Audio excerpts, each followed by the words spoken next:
Guys നിങ്ങളൊക്കെ ഒരുപക്ഷെ അറിഞ്ഞിട്ടുണ്ടാവില്ല ഇപ്പം 41 അംഗ ക്യാമ്പിനെ പ്രഖ്യാപിച്ചിരുന്നു ഫോർ വേൾഡ് കപ്പ് ക്വാളിഫയേഴ്സ്. അത് ഇന്ന് ആണ് ആരംഭിക്കുകയൊക്കെ ചെയ്യുന്നത് ഭുവനേശ്വറിൽ വെച്ചിട്ട്.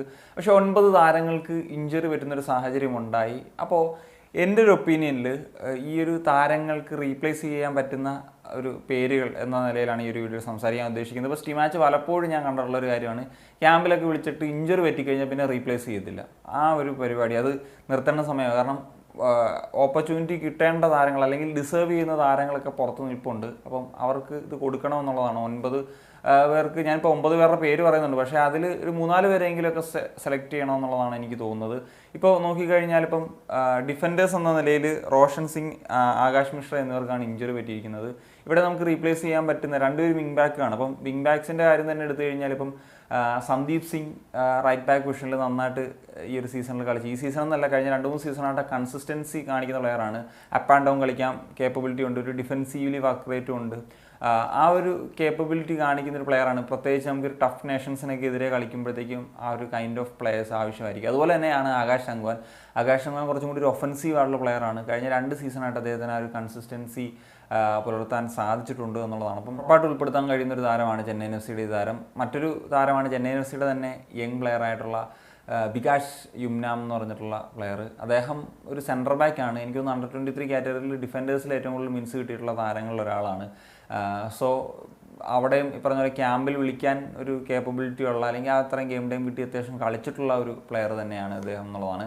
ഇനി നമുക്ക് മിഡ്ഫീൽഡേഴ്സിലേക്ക് വരുമ്പോൾ ഹോൾഡിംഗ് മിഡ്ഫീൽഡേഴ്സ് ആയിട്ടുള്ള 3 താരങ്ങൾക്ക് ഇഞ്ചുറി പറ്റിയിട്ടുണ്ട്. ദീപക് താങ്കരി, വിപിൻ മോഹനൻ, അപ്പൂയ. അപ്പം അപ്പൂയക്ക് ഇഞ്ചുറി അല്ല, നമുക്കറിയാമല്ലോ, യൂണിവേഴ്സിറ്റി എക്സാം. അപ്പം ഇവിടെ നമുക്ക് റീപ്ലേസ്മെൻറ്റ് ചെയ്യാൻ പറ്റുന്ന താരങ്ങളെന്ന് വെച്ച് കഴിഞ്ഞാൽ ഇപ്പം പുട്ടിയുടെ പേര് നമുക്ക് പറയാം. അദ്ദേഹം ഒഡീഷയ്ക്ക് വേണ്ടി ഇപ്പോൾ നന്നായിട്ട് പെർഫോം ചെയ്യുന്നൊരു പ്ലെയറാണ്. ഇപ്പോൾ കഴിഞ്ഞ സീസണിലാണെങ്കിലും അദ്ദേഹം നന്നായിട്ട് കളിച്ചിട്ടുണ്ട്. ഈ ഒരു സീസണിലും നല്ല രീതിയിൽ പെർഫോം ചെയ്യാൻ സാധിച്ചിട്ടുണ്ട്. ഒരു ലെഫ്റ്റ് ഫൂട്ടഡ് ഹോൾഡിംഗ് മിഡ്ഫീൽഡർ കൂടിയാണ്. അങ്ങനെ ഒരു ഇതും കൂടെ നമുക്ക് പറയാം. അപ്പം ഉറപ്പായിട്ടും ഒന്ന് ക്യാമ്പിൽ വിളിക്കാവുന്നൊരു താരമാണെന്നാണ് എനിക്ക് തോന്നുന്നത്. അതുപോലെ തന്നെ അഭിഷേക് സൂര്യവംശി മോഹൻ ബഗാനിൽ നന്നായിട്ട് പെർഫോം ചെയ്തിട്ടുള്ള ഒരു പ്ലെയറാണ്. ഒരു ഹോൾഡിംഗ് മിഡ്ഫീൽഡർ റോളിൽ നല്ലൊരു ടെക്നിക്കൽ എബിലിറ്റി എല്ലാം വളരെ സ്കിൽഫുള്ളായിട്ടുള്ള ഒരു താരം തന്നെയാണ് അഭിഷേക് സൂര്യവംശി.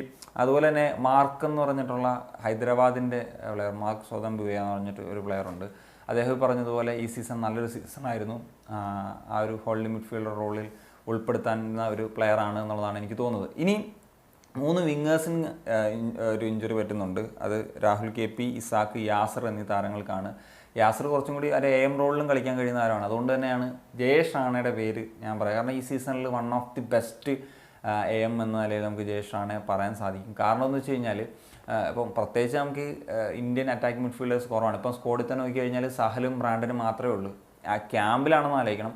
അപ്പം ആ ഒരു സാഹചര്യത്തിൽ ഇപ്പം കഴിഞ്ഞൊക്കെ ടൂർണമെൻറ്റ്സിലൊക്കെ നമുക്കിപ്പം സഹലിനെ അവൈലബിൾ ആകാതെ ബ്രാൻഡിനെ അങ്ങനത്തെ അവൈലബിൾ ആകാത്ത സിറ്റുവേഷൻസ് ഒക്കെ ഉണ്ട്. അപ്പോൾ നമ്മൾ ആകെ ഒറ്റ പ്ലെയറിലൊക്കെ ഡിപ്പെൻഡ് ചെയ്യേണ്ടി വരും. അപ്പം നിലവിലൊരു സാഹചര്യത്തിൽ ജയേഷാണ് ഈ ഒരു കാറ്റഗറിയിൽ ഉൾപ്പെടുത്താമെന്നാണ് തോന്നുന്നത്.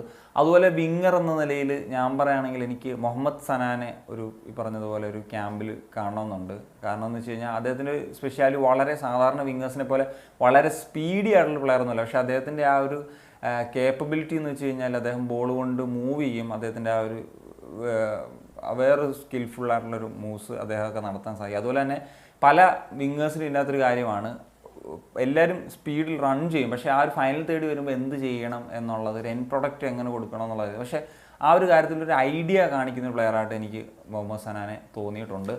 ഇനി നമുക്ക് സെൻട്രൽ ഫോർവേഡ് എന്ന നിലയിലുണ്ടായിരുന്ന ലാറുൻസാല രാബിയാക്കാനൊക്കെ ഇഞ്ചുറി പറ്റിയിട്ടുണ്ട്, ഐസ്വാളിൻ്റെ താരം. എനിക്ക് തോന്നുന്നു ഗുർക്കീറത്ത് സിംഗ് ഒരു നല്ല ഓപ്ഷൻ ആയിരിക്കും. അദ്ദേഹത്തിന് ഈ പറഞ്ഞാൽ ഒരുപാട് ഗെയിം ടൈം കിട്ടിയിട്ടില്ല. പക്ഷേ ഞാൻ പറയാനുള്ള കാരണം നമുക്ക് ഫോർവേഡ്സിൻ്റെ ഒരു എണ്ണം ആ ഒരു കുറവുണ്ട്. അപ്പോൾ ആ രീതിയിൽ നോക്കുകയാണെങ്കിൽ ഇപ്പം മിക്ക താരങ്ങളും അങ്ങനെ ഒരുപാട് ഗെയിം ടൈം കിട്ടിയവരല്ല ഉൾപ്പെടുത്തിയിരിക്കുന്നത്.